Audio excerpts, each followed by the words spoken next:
Fresh killer. What up, tribe? I wanted to holler at you because Vice President Kamala Harris recently released some policy that is supposed to positively impact black men specifically.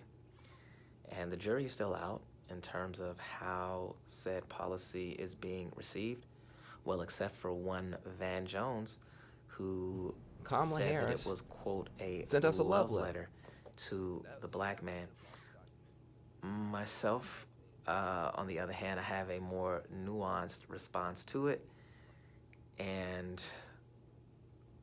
I'm dumbfounded, to be honest with you, because I don't know where we became two totally separate entities. And when I say we, I mean black women over here and black men way over here.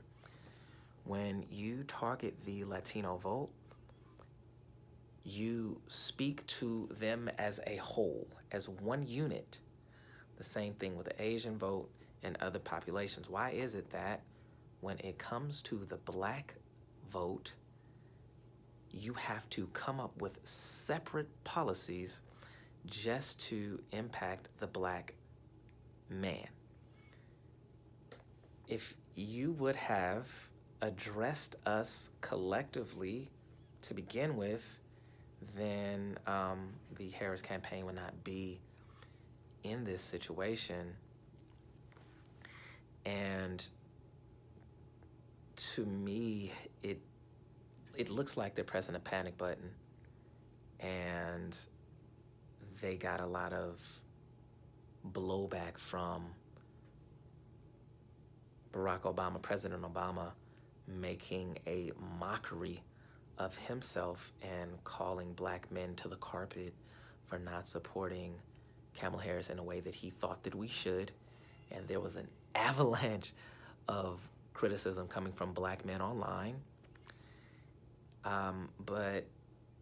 So I think the campaign, they saw that, said, oh, we have to address this. But why do you have to address this as an emergency? Why can't you look at black people and see black men? I think, and I'm about to get just a little bit messy, but I'm here to be honest. And I think that this speaks to Kamala Harris not having a black man in her home. Let's talk about President Obama. There's no way that Obama would have won the election. There's no way that he would have won the black vote in the way that he did without Michelle, okay? And when he first ran, it was like, who is this dude? What? He's raised in Hawaii and Thailand, and he's half Kenyan, and who? Oh, snap. Oh, who is his wife? His wife is an educated, dark-complexioned black woman from the south side of Chicago. Blackness confirmed. Confirmed as blackness right there. Needless to say, Kamala Harris does not have that confirmation coming from a spouse.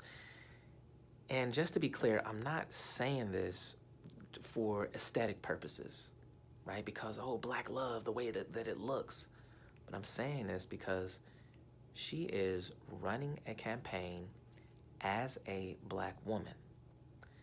And so when you do that, and you're identifying as a black person, I say this because she could have identified as mixed, she could have identified as Indian, she's identifying as a black person straight up, then how do you authentically do that, but it's almost like you forget about the black man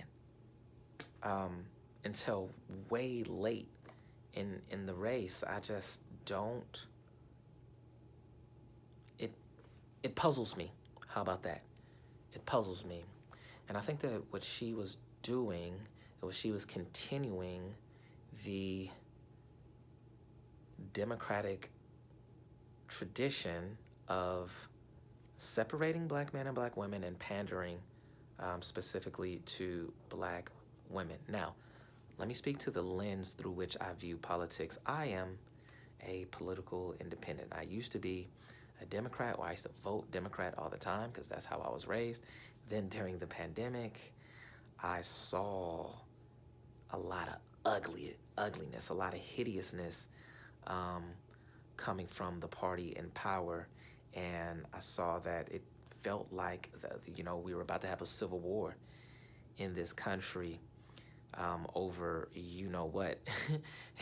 And so I said, whoa, somebody needs to, like Michelle Obama said, when they go low, you go high. Nobody in the party was going high, and we needed to come together, and no one was doing. I said, you know what? Ooh, this does not represent me. I need to take a step back and just look at things as objectively as possible. And I did so, and wow, did it open things up to me. Things that I would not have questioned, I began to question. For example, in my hometown of Oakland, California, I was at a bank on Fruitvale Avenue. Outside of the bank, there was a big sign that said, "Thank you, Black women." This was after President Biden was elected. "Thank you, Black women, for saving democracy," or something like that. And I thought, that's interesting. Black men and Black women vote pretty much identically. It's maybe 5 percentage points apart. Why must you single out Black women? And I think they don't realize that we have to live together. We are trying to form bonds together and make families together and to respect one another. But they were doing something that pitted one gender against one another. And when you have power like that, that can be very dangerous. I don't want to be too extreme, but at the top of this year, in January of this year, I was in Rwanda. And in Rwanda, 1 million people perished because colonizers pitted the Hutu against the Tutsi. And they said that the Tutsi, they are beautiful, they are fair, they are elegant, they are regal, and we're going to give them favor. And of course, the Hutu got very upset at that. And this is an oversimplification, but ultimately that's what happened, and it boiled for years. The white settler left, and then they, the Tutsi in Rwanda were largely wiped out, right? And so I know that this is a strategy that the colonizer uses. And so when I see the Democratic Party doing that to Black people, it makes me cringe. I think that Kamala stepped right into that and thought that she would be able to perpetuate that and just pander to Black women and get the whole Black vote. And that is not what happened. And so now she is drafting this policy for Black men. Is it genuine? I don't know that it is genuine. And then once again, in terms of this Black man, the reason why I was, if you check the last video, the reason why I was skeptical of Vice President Harris wasn't because, oh, I need policy, I want some policies, but it was because she did not address her role as a career prosecutor in a way that would make Black men feel comfortable with voting for her.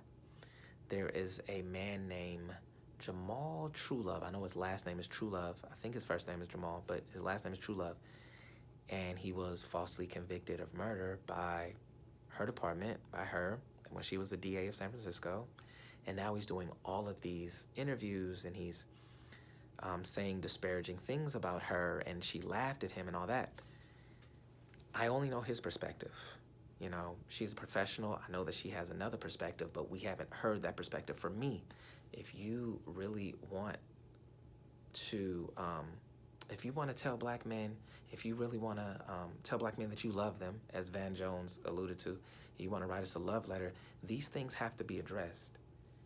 And she hasn't been addressing it, like, head on. Address him. Write an open letter to him. Speak to these situations. If you wanted to be a prosecutor because you thought that you could change the game from the inside, then you need to speak directly to that. Because the way that I came up, the prosecution is not to be trusted. The prosecution is there to dehumanize black people in an unjust system. So, with that, we'll see. I'll tell you what, in closing, I don't know how this election is going to go, but I will be so glad when it is over. Oh my God. All this pitting black men against black women, vice versa, it's exhausting to me. It's really exhausting. I will be so glad when November rolls around so we can be done with this one way or the other. That's all I have. What do you all think?